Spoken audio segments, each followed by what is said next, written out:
This early morning, let us explore when breath concentration stymies one's breathing.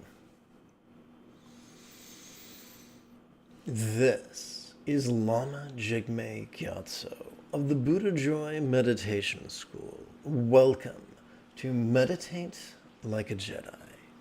This is the Lama you are looking for. This morning, we could chant and meditate and enjoy a lesson or two. But first, if you love Star Wars and you wish to meditate as transformatively as Rey on Ahch-To under the guidance of Luke Skywalker, be sure to subscribe and ring that notification bell.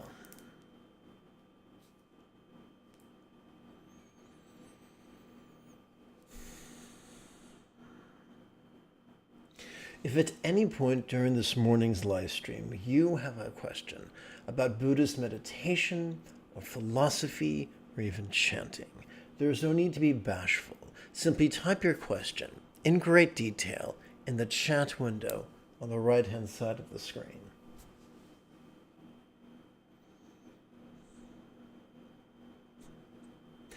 Where your question will be promptly ignored and then ridiculed.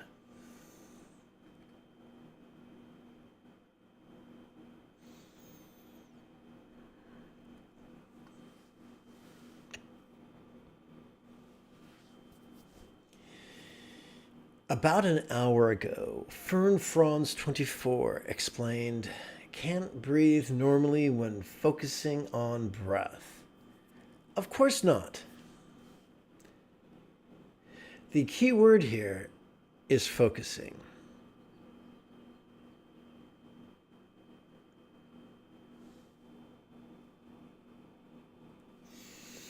So let's take a moment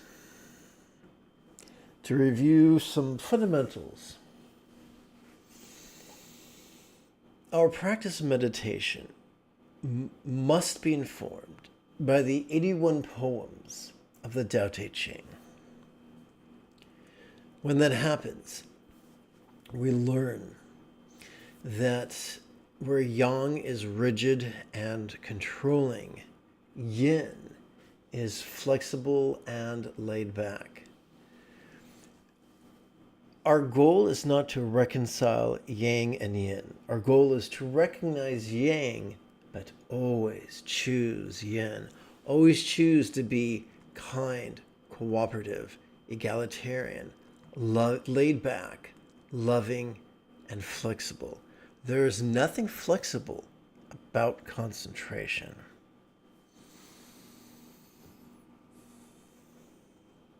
Breathing is a flexible process. You're never just inhaling, you're never just exhaling.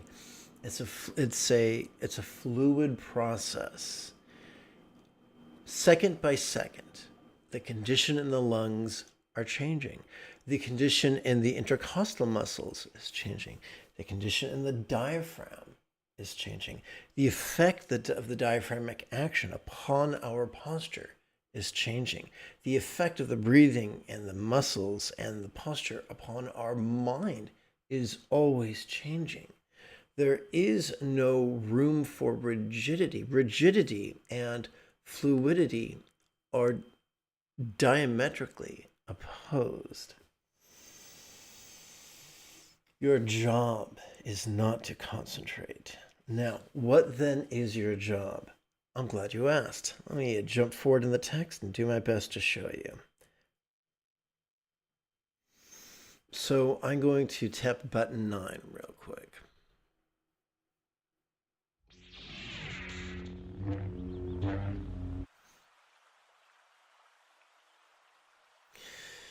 We're going to revisit the idea of just sitting.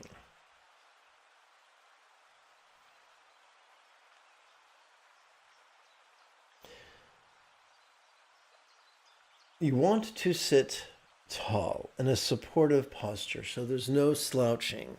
There's no leaning back and crossing your arms and dropping your chin or lying on your back, which is excellent if you want to fall asleep.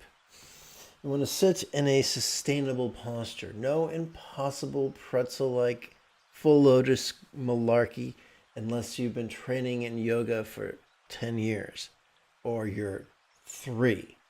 The rest of us must find a sitting position that is comfortable and sustainable. I recommend the quarter lotus pose where your shins are parallel together. Every few minutes you can switch them so that legs don't fall apart and joints don't get sore.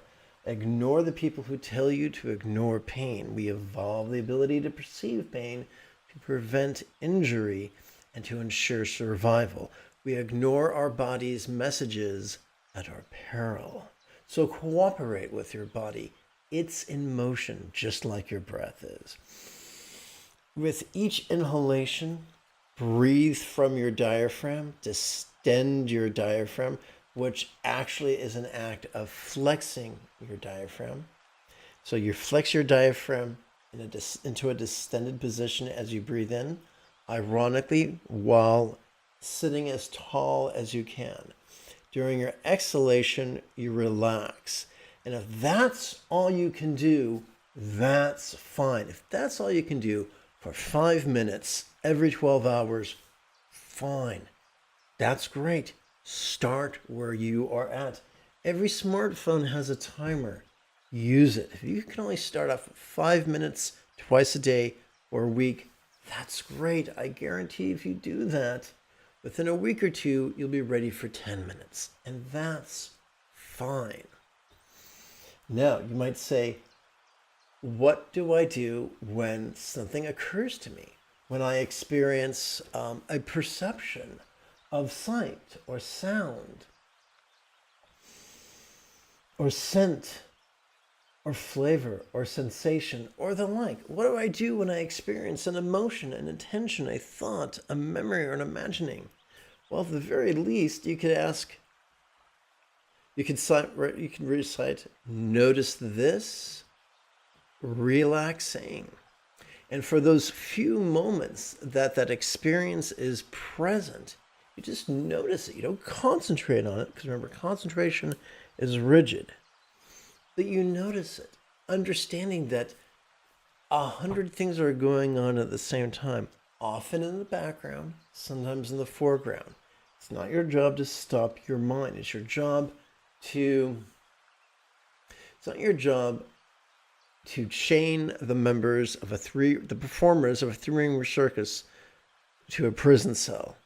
It's your job to being the ringmaster and to guide your audience attention to what's going on in the center ring or the left ring or the right ring from their point of view, or possibly the north ring or the south ring to make it more absolute. So if you wanted to, you could replace the word this with notice pain, notice fear, or you could replace the word notice with another 2-syllable word, this boredom, this anger.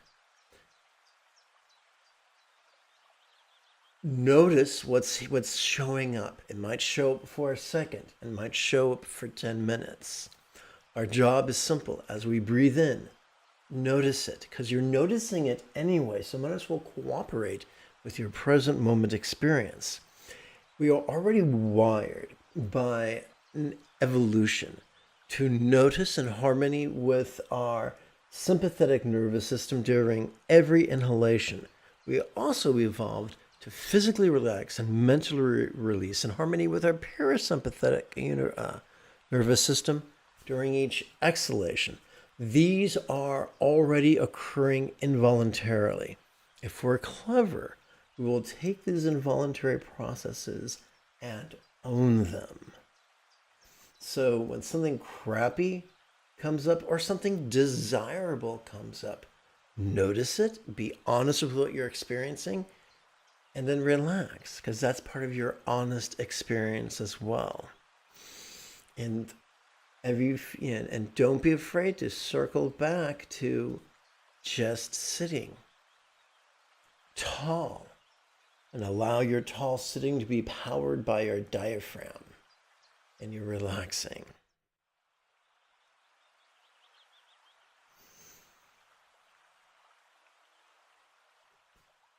So let's tie this up in a big red bow. Concentration is an act of rigidity. Breathing is an act of fluidity. So, of course, concentrating on your breath is going to undermine your breath. Learn from that and understand that not all teachers and not all books are created equal. The test of a teacher is not their fancy duds. It's how effective their advice for you is when you apply it for 5 minutes every 12 hours. In preparation for this morning's formal practice, let's take 1 minute for housekeeping. Every day I live stream 4 meditation classes without any ads, health permitting. Do you find my advice helpful? Do you find my techniques helpful? Do you find practicing along with me helpful? With your assistance, this channel could help to support the next generation of nuns, monks, yogis, lamas, and even brick-and-mortar meditation centers, each replete with a resident teacher and their apprentice. If you like this idea, then you're welcome to help out, even for as little as the cost of 1 cup of coffee a month. Simply use your smartphone's camera to capture this QR code, or if you're old school, scroll down to the description area and click one of the donation links.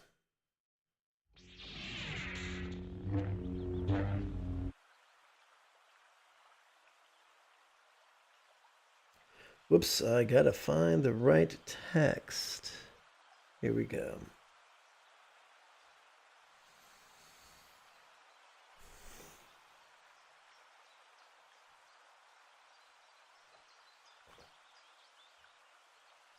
The Buddha taught an 8-fold path.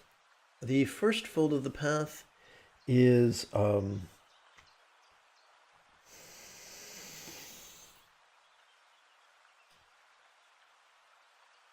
right view of letting go. To contemplate that, we're going to chant the Heart Sutra right now. I found that by pressing your palms together in front of your chest helps to support your physiology for sitting and meditating. The noble Avalokiteshvara Bodhisattva, while practicing the deep practice of Prajnaparamita, Avalokiteshvara Bodhisattva is the real or imagined archetype of enlightened compassion. Prajna means wisdom, paramita means perfection. So this text, we're going to learn how to practice the art of noticing and releasing that will help us to master the path of liberation, not from the presence of mental poisons, but from the tyranny. Not from the presence of our tendencies to shove or reach or cling, but from the tyranny of those impulses to control our choices and utterances and deeds. That is the liberation the Buddha offers us. Let us claim that. Looked upon the 5 skandhas and seeing they were empty of self-existence. Skandhas or aggregates, even if there are 5 of them, are just a way of organizing or labeling a present moment experience. There are many ways to do it. Let's not get hung up in labels. The most important word here is empty. If we make the mistake of looking at emptiness as a literal phenomena, we will get stuck in either pseudo-intellectual skullduggery or the superstition of blind faith. There is a middle path, and that is exploring emptiness figuratively. And here's how that works. As we exhale and relax, whatever we involuntarily noticed during our in-breath can now feel less graspable. It could feel as if it was now as non-graspable as a vast empty void, as non-graspable as if you were to set out a blanket on the grass, lie in the grass, and look at the blue sky on a bright, cloudless day. Even though you might reach out up at the vast empty sky with your hands, you'll never pull back any blue. That is because although the infinite azure sky is compelling to the eye, tantalizing to the eye, it is ungraspable to the hands.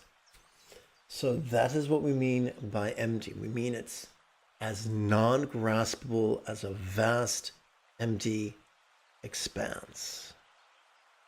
Let's continue. Now, the cool thing is you don't need that on blind faith.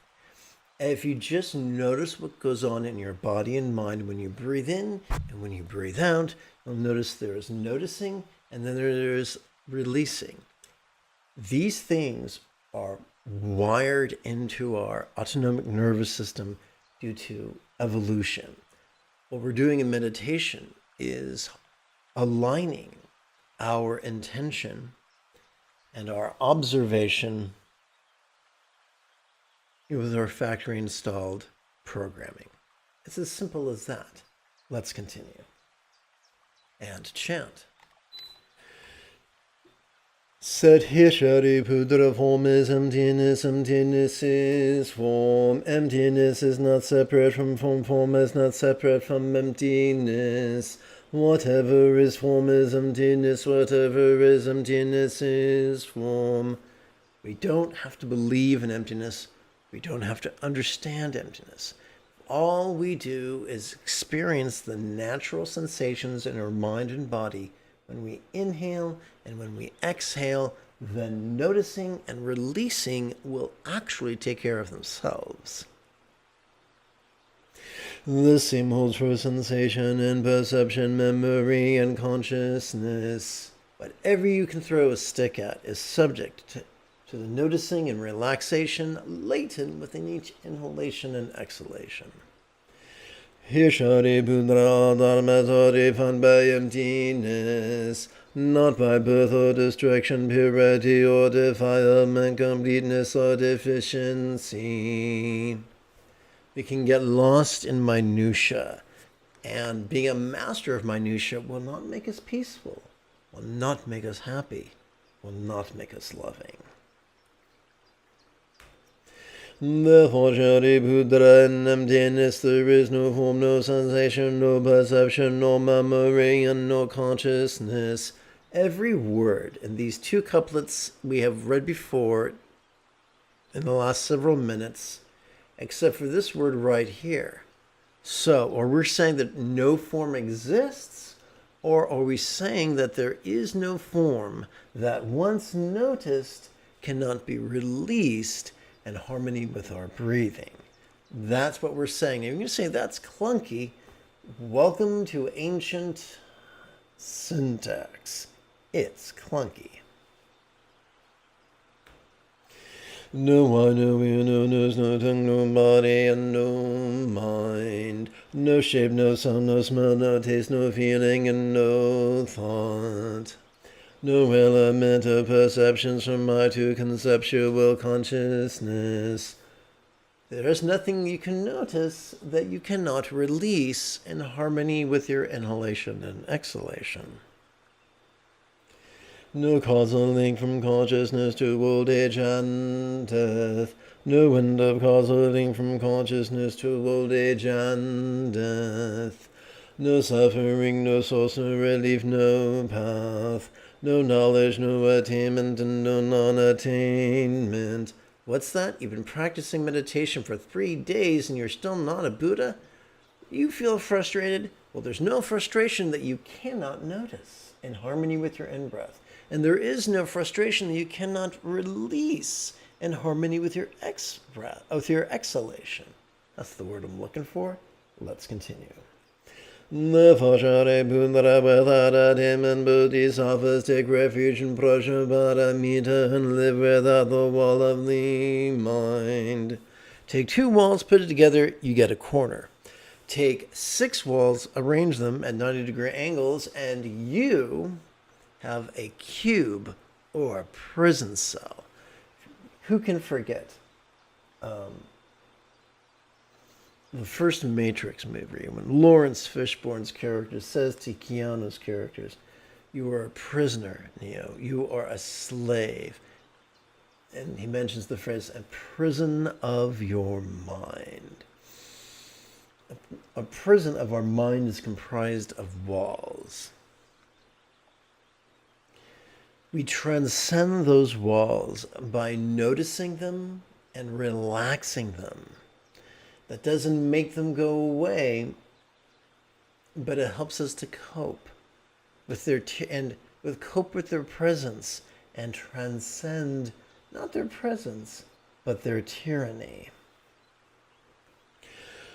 Without walls of the mind and thus without fears, they see through delusions and finally accomplish nirvana. All Buddhas, past, present, and future, also take refuge in Prajnaparamita and realize unexcelled perfect enlightenment. Here, I'm going to take a quick break. Often on the internet, people will not just say, "I beg to differ. Have you considered X, Y, and Z?" They will lead with an insult. They will follow by a character assassination. And then they will hint that they might know something you don't know. That's not the way to win hearts and change minds. 50% of the Eightfold Path pertains to loving kindness. If someone is neither loving nor kind, they have not mastered the Buddha's path. They will not be able to help you do likewise. Let's continue.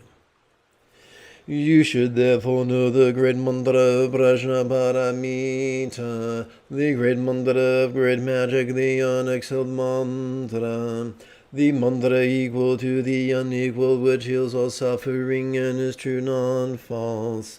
So, this text is full of figures of speech, and that's fine. What we're saying is, hey, dude, this practice of noticing and releasing in harmony with inhalation and exhalation is supercalifragilisticexpialidocious. It's so awesome, it's even as awesome as a super mantra. That's right, replete with boots and a cape. A super mantra, this is it. So we're not talking literally, we're talking figuratively. The mantra in Prajnaparamita is spoken thus: Gate Gate Para Sangate Bodhiswaha. May I practice the noticing and releasing in harmony with inhalation and exhalation with such mastery that we go, completely and perfectly go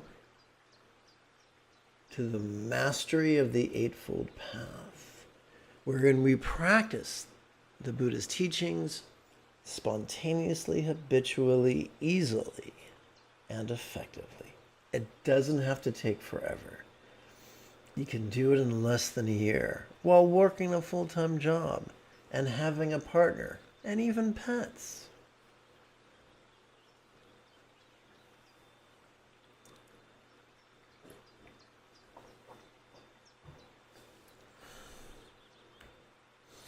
We're going to begin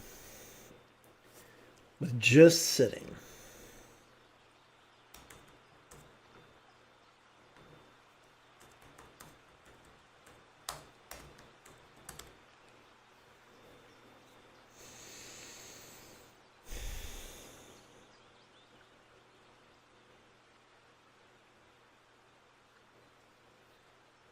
So as you breathe in, Distend your diaphragm.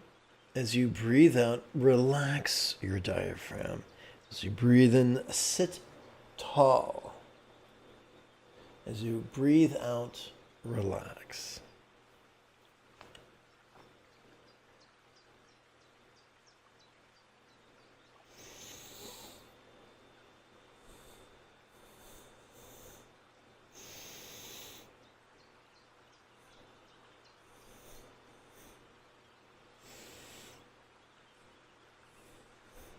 Our job is not to concentrate. Our job is to experience passive awareness, like a sponge that filter feeds at the bottom of the ocean floor. And so instead of the tide coming in and going out, it's our breath coming in and going out. And what does it carry on its waters? It carries perceptions. Perceptions of sights, sounds, sensations, flavors, scents, and the like. Emotions, intentions, thoughts, memories, and imaginings. Just notice. Just release.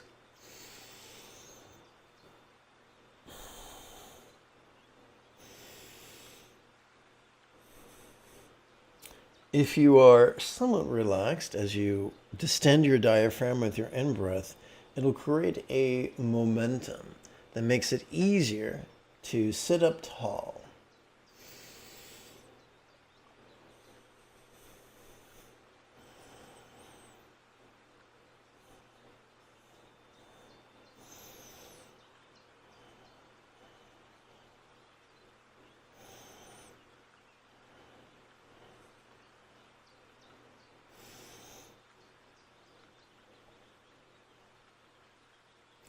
Beware of people who offer advice without having first done their homework. If someone has not spent 10,000 hours in formal meditation and an additional 10,000 hours in formal study, and they give you unsolicited advice, they're probably talking out of their ass.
We ignore the present moment at our peril. We do not chase the present moment. We do not flee the present moment. We are vulnerable to the present moment, be it glorious or be it grotesque.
in the between the pages or between the covers of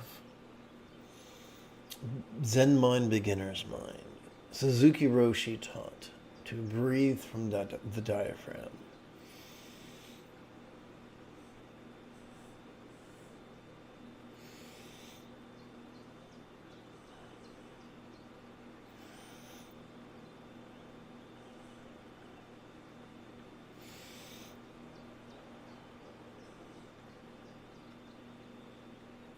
Just as a cat might knock over a trash can and pull out a morsel of food, similarly, we are fortunate if we pull out one piece of useful advice from any Dharma book.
If a spiritual teacher, thinks they're too spiritual to help you when you ask for help, they're not that spiritual. Similarly, if someone says they're pro-life, but they're not pro-medical care or pro-jobs or pro-feeding or pro-housing, they're not pro-life.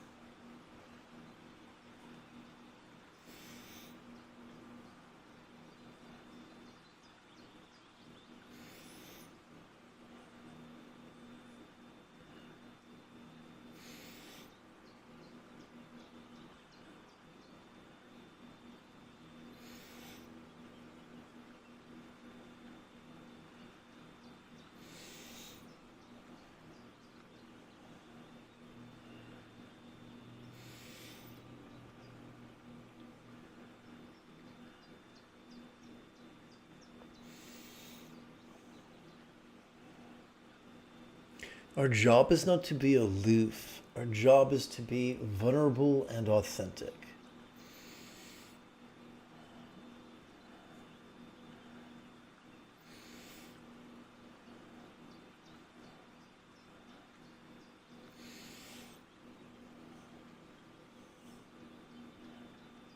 Authenticity is not license for cruelty. We can be authentic with what we feel without being cruel, without being inconsiderate.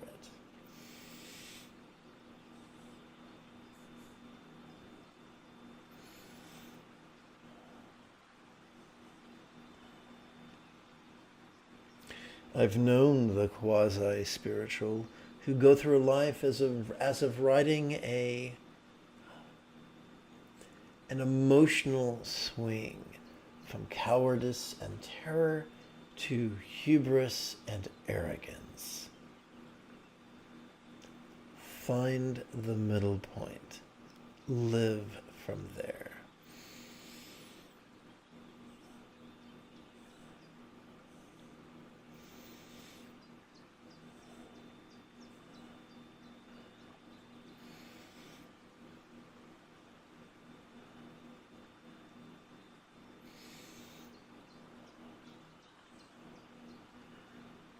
Ask a child, they will tell you. Some things are yucky, some things are yummy. We might, as we sit, as we breathe in, we might notice something yucky. Notice it, feel the feelings, and then relax. As we breathe in, we might notice something yummy we desire. Notice it, and then when you breathe out, relax. Don't shove it away. Whatever comes, let it come. Whether it's pleasurable or painful, whatever stays, let it stay, whether it's convenient or inconvenient, whatever goes, let it go, whether you'll miss it or not.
Noticing is automatic during the in-breath.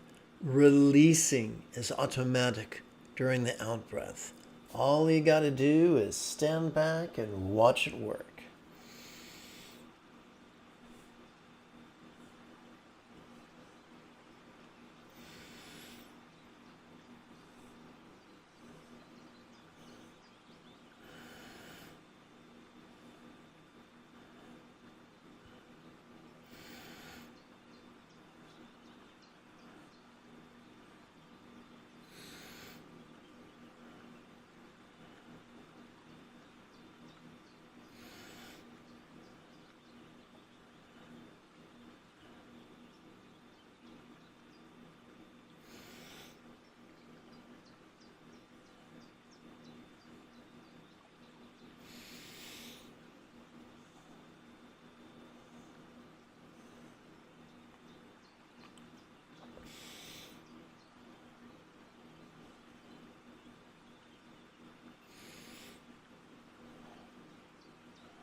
There is bliss in breathing in. There is freedom in relaxing.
With every blissful in-breath, you are training in mindfulness. With every exhalation, you are training in meditation.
If we were standing at the beach with our feet in the surf, we could notice the waves crash, the water rolls up the beach, and then the water rolls back into the sea. Much and similarly, we notice, we release. We notice pleasure and the desire for more, and we release. We notice pain and the hatred of its presence as we release. We notice, we release.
Let us train in wishing love, the second fold of the Eightfold Path, beginning with universal liberation. May I, like the Buddha, master the Eightfold Path as well as liberate others. We turn our attention to the ethics of kindness, the third, fourth, and fifth folds of the Eightfold Path. May all beings practice of kind communication, conduct, and calmness flow spontaneous and uncontrived. We come now to auspicious rebirth. May each being take auspicious rebirth, master the Buddha's path, and then help all others do likewise. And we conclude with the four immeasurables. May everyone be free from stress, may everyone be happy, may no one be separated from the happiness. May everyone have balance from the tyranny of hating, craving, and clinging freed.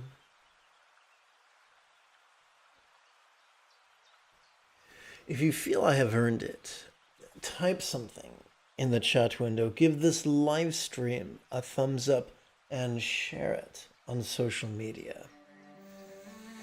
In approximately 2 2/3 hours, I would very much like to return to lead today's mid-morning meditation.